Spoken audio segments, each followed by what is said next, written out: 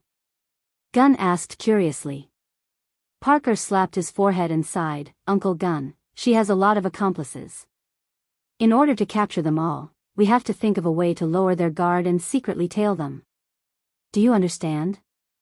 I still don't understand. Okay, in short, Uncle Gunn, don't worry. I'll make up for the money she didn't pay.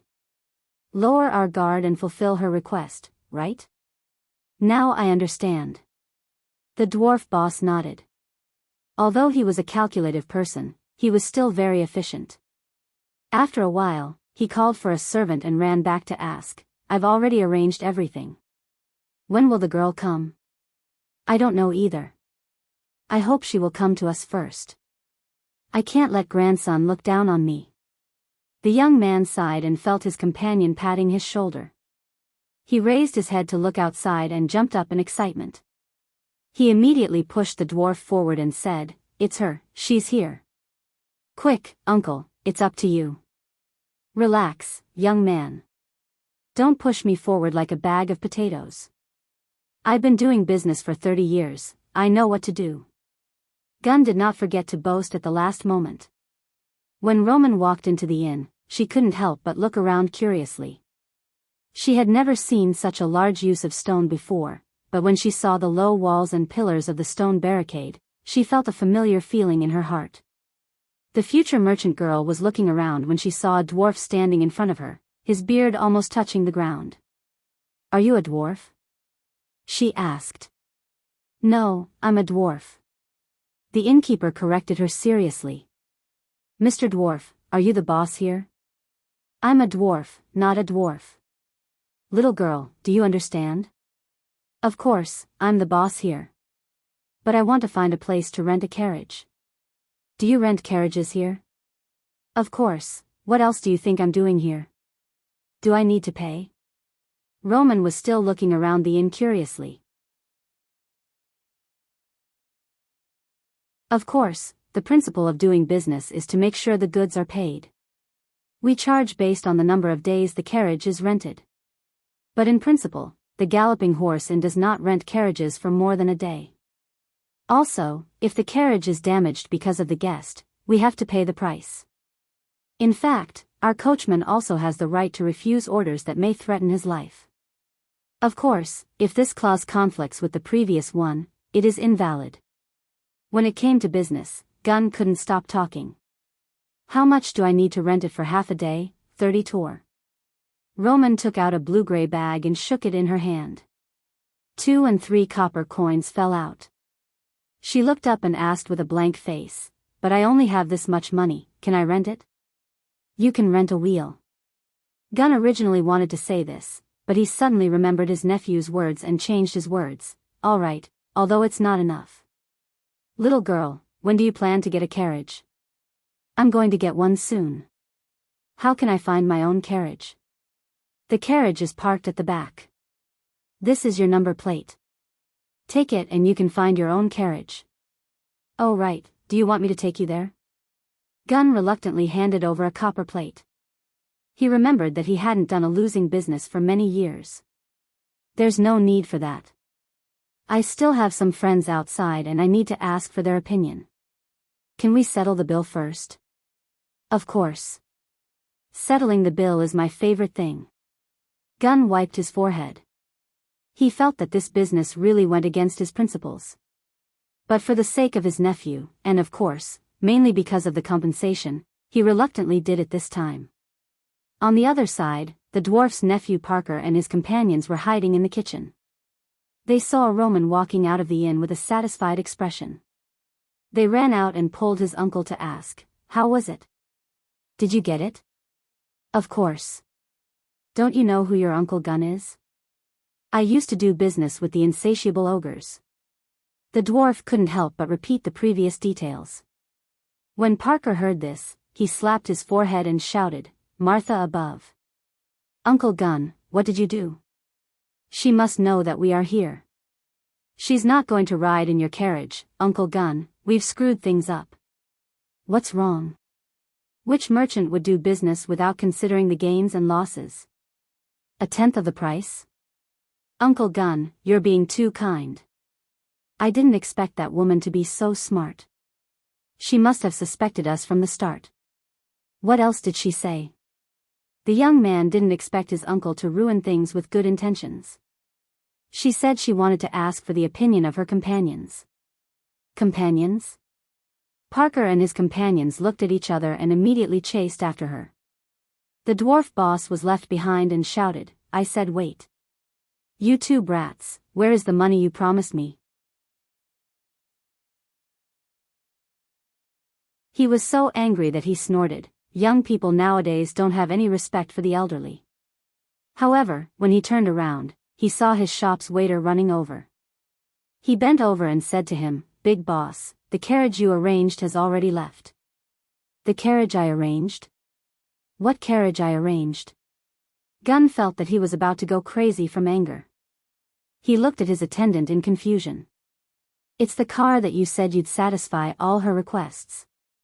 Speaking of which, that young lady is really beautiful and has a good personality. Is she young Master Parker's lover? The waiter even exclaimed in admiration. What?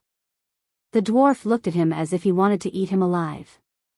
Miss, where are we going? The carriage moved forward with the sound of the wheels rolling. The scenery on both sides of the window flashed by quickly. All of this made the girl feel curious. But soon, a question came from outside the carriage. I like to see the scenery. Let's go to the south gate first. Then we'll go around to the north gate. What scenery are there on the way? Of course. We should pass by the mansion of the Everton Knight. Everton? Who is that? The Everton Knight. He is a famous hero. When Brando and the Shire climbed to the top of the tower of Pine Castle, they couldn't help but gasp when they looked down. Outside the castle, there was a black mass of nobles' private soldiers surrounding the castle. Those mercenaries were holding torches, and the light from the torches was like a fire dragon coiling around the moat of Pine Castle. The nobles' private soldiers had already broken through the gate and were about to enter the castle. The loud explosion caused by the wind bullet spell made the nobles realize that something was wrong. They began to prepare to attack. Brando and his young wizard squire saw the scene below and their faces turned pale. It seemed like a miracle that they were able to break out of the encirclement. Although they had the gargoyle to rely on, the gargoyle couldn't fly high with two people on its back. Brando held his breath and became nervous. He pointed at another fire dragon and said, Do you see that? The White Mane Army is here too. I'd rather not see that, my lord. That's true. P.S. I don't have that many votes. Qidian Chinese website welcomes all readers to read the latest, fastest, and most popular works from Qidian originals.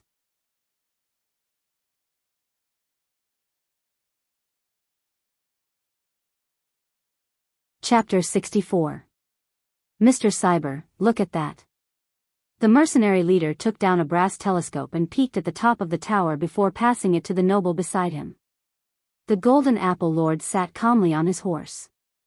The horse was an Aween Erek horse with a fine bloodline. Aween's hussars used to use them as war horses. Although they were later changed to wyverns, the nobles still rode horses to show their status. He took the telescope and glanced at it, then passed it to his companion without changing his expression, the plump industrialist, Burnley. The Golden Apple Lord was not too nervous. Even if Earl Dunn died in their territory, it would only ruin their reputation. Nobles like them did not care about such things and only cared about benefits. If the king were to blame them, the old bastard Luke Besson would take the blame. The nobles would not be blamed. To be honest, he hoped that something would happen to Earl Dunn, but he did not dare to be too obvious. He purposely misjudged the situation and waited for his private soldiers to gather before launching an attack on the castle. But there was one thing he was determined to get. He would only have an advantage if he got his hands on Earl Dunn. If Earl Dunn was captured by the White Mane Army, he would have to bear the blame for changing the military documents. Burnley took the monocular with a smile and glanced at it, then said, Someone is on the spire of the tower. Makaru, go and get me some archers. They must be at least white rank. Don't bother with those who are not up to par. Our opponent is an iron swordsman. The Golden Apple Lord pointed up and ordered the mercenary leader. No problem, my lord. Just watch. I don't care if he is an iron swordsman or a Highland knight, I will turn him into a porcupine.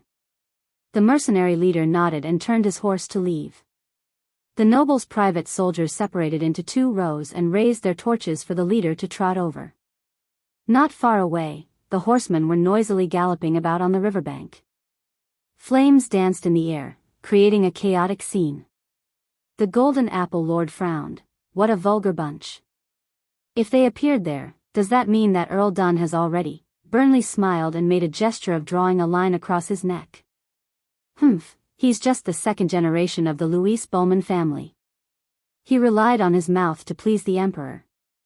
He thought that because he was an important minister of the emperor, he did not put the whole world in his eyes. People like him were arrogant for a while when they were favored, but in the future, people hated him. Therefore, dying on the streets is a very normal thing. The Golden Apple Lord snorted. This wonderful man is a famous naturalist and connoisseur in the court. That's why His Majesty values him so much. Burnley pointed out the omissions in his companion's words, intentionally or otherwise. He's just a joker. As the 2 of them discussed, a rider flew over to report. The knight rode a panting warhorse in front of them and reported, "My lord, the White Mane army has arrived." "Oh? How many have come?" The Golden Apple Lord asked. "There are more than 20 of them. They seem to be the vanguard." "Keep them outside," he ordered, pointing with his horsewhip. Yes, just as the knight left, another rider passed by him and reported, "My lord, the archers are in position." The Golden Apple Lord nodded. "That's enough. Let Grantham hurry up and attack the city. I have long suspected that they have the ability to fly. But this time, I'll make sure that they can't escape even if they have wings." "That's a Highland knight. How do you plan to deal with him?" Burnley asked. It was supposed to be a tricky matter, but since he killed that idiot so brazenly, even if he was a member of the White Knights, no one would be able to protect them, let alone the fact that he was a descendant of the Highland Knights. The Golden Apple Lord raised his head and saw a black shadow landing on the top of the spire. It then carried the 2 of them and flew towards them. He immediately pulled on the reins and turned around to look. He saw his archers drawing their longbows, and under the command of a sharp whistle, tens of thousands of arrows were released. "Wah wah, my lord! They have archers!" The Shire screamed in fear as he struggled under the gargoyle's claws. "Nonsense, I can see it even if you don't tell me," Brando replied in annoyance. He swung his sword and cut an arrow in half. His hand was slightly numb from the force. His heart sank. The opponent was at least a level 1 iron archer. Speaking of which, the 2 of them were hooked by the gargoyle's claws and the arrows below flew towards them and hit the gargoyle's wings. Although they were not injured for the time being, Brando felt that he would not be able to handle it if they flew closer. "Fly down," he ordered in a deep voice. "Fly down?" The Shire's eyes widened. He thought that his lord must have gone crazy. If they flew down like this, wouldn't they become porcupines? "We can't fly over, and it's too late to turn back. They're all around us. Rather than that, it's better to fight to the death. Who knows, maybe we'll have a chance to survive." Brando sighed and stared at the black mass of people below. "My lord, you really like to gamble. Believing in your own ability is called courage. Placing your fate on luck is called recklessness. There's a fine line between recklessness and courage. The key is how you grasp it. This is one of my mottos in the game. Remember it well." Brando turned around and said to his squire. "Game? Didn't I tell you before? Life is like a game, and a game is like life." Brando suddenly laughed. His chest was wide open, and he felt that his mind was clearer than ever. The gargoyle flew a little lower. The whistling sound of the wind surrounded the 2 of them. They could almost see the noble's private soldiers below with their bows drawn. But when the bowstrings moved, another wave of arrows flew towards them. Brando gritted his teeth and blocked it, but an arrow still grazed him and brought a splash of blood. The gargoyle made a turn in the air and attracted most of the firepower. As one of the most famous monsters above level 20, even Brando's Ring of the Wind Empress couldn't make it lose its mobility. These arrows were like a drizzle of rain. It was a pity that its mobility in the air was average. Otherwise, Brando could order it to use special flying skills to cover the two of them as they flew out. Brando thought for a moment and took out a ruby from his chest. This ruby was obtained from the noble's body. Have you recovered your magic? Of course. Come, give me a bow. Bow? The Shire took the ruby and was stunned. My lord, at this time, in my personal opinion, a shield is better than a bow. Attack is the best defense, the Shire. Brando replied. Then it's up to me. The young mage nodded and raised the ruby. Projectile ability, power conversion, bow construction, with the bright ruby as the center, invisible lines were drawn out. They quickly intertwined into a net of light. The surface of the light curved and formed a longbow made of lines. The longbow had no physical body. It was only composed of lines, full of mysticism. The bow's arm and string were engraved with profound law patterns and ancient runes, representing the power under this law. Because the construction spell itself was a kind of law magic, a sub-branch of gem magic. In exchange for the energy in the gem, the lines of law materialized in this world. The only law represented by the materialization of the bow was the projectile ability. Therefore, it didn't need arrows and could shoot. Seeing Brando take the bow, the Shire reminded him. My willpower is only enough for it to shoot the bow 4 times. Let's try. The third wave of arrows came as scheduled. What kind of monster is that? The Golden Apple Lord pointed at the gray creature with a huge wingspan behind Brando and asked. Beside him, Burnley's eyes flashed, but he didn't answer. That's a gargoyle, my lord. It's a creation of the Buga craftsman. It's a type of war golem. Instead, it was a mercenary beside him who answered respectfully. That's a gargoyle? The Golden Apple Lord's expression changed. He couldn't help but take a deep breath. He had long heard that the Highland Wizards of Karsuk were a branch of the Buga Wizards. It seemed that the rumor was true. He couldn't help but think. Offending the Highland Knight was fine, but offending the Buga Wizards was a matter of life and death. Sir Cyber, we don't have a choice. Burnley's eyes moved and added fuel to the fire. Seeing that the Golden Apple Lord suddenly turned around to look at him, the industrialist was shocked. He realized that he had overdone it. The fat man smiled and shook his head. But the Buga Wizards aren't easy to offend. The Golden Apple Lord raised his head again, feeling a little uneasy. Brendel used his sword to deflect the stray arrows, and threw the sword he got from the guard to the ground. He raised his bow and looked for the commander of the archers, but soon, a person entered his sight. The mercenary leader, Makava, stood among the archers. At first, he couldn't believe that the enemy would be so bold as to dive into the battlefield. But he quickly recognized the monster. It was a gargoyle. His long experience in battle gave him a sense of danger. He immediately shouted to the adjutant beside him. It's close enough. Let the archers fire another volley. The noble's private soldiers understood what he meant.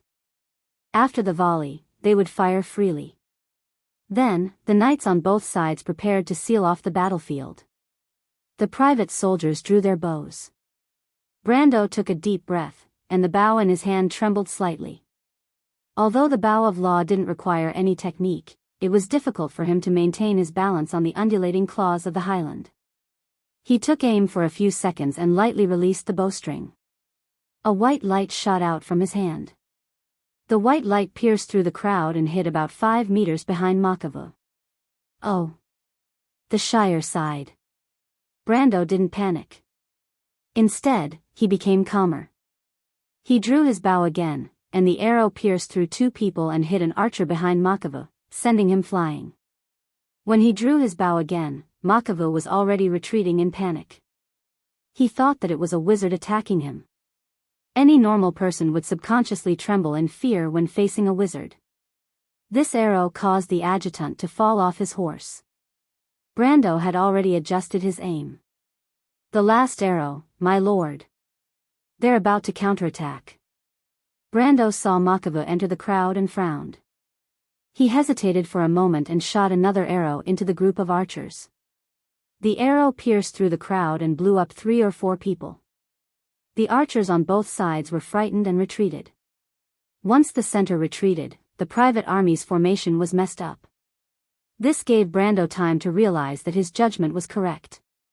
He immediately ordered the gargoyle to fly over their heads. But just when he thought that it was a close call, a lasso shot out from the crowd and accurately hit one of the gargoyle's wings. Brando was shocked and turned around. It was the mercenary leader, Makavu. At this time, the gargoyle was already very close to the ground. With a tug, the two of them and the war golem were pulled down from the sky.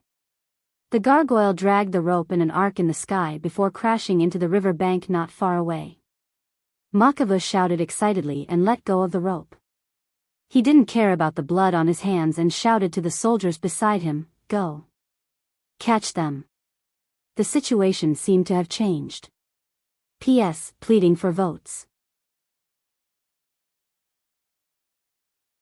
Pleading for votes. Chidian website welcomes all readers to read. The newest, fastest, and most popular series are all at Chidian Originals. You're tuning in to the Carefree Valley YouTube channel. Don't forget to subscribe and join us on this journey to catch the most captivating stories.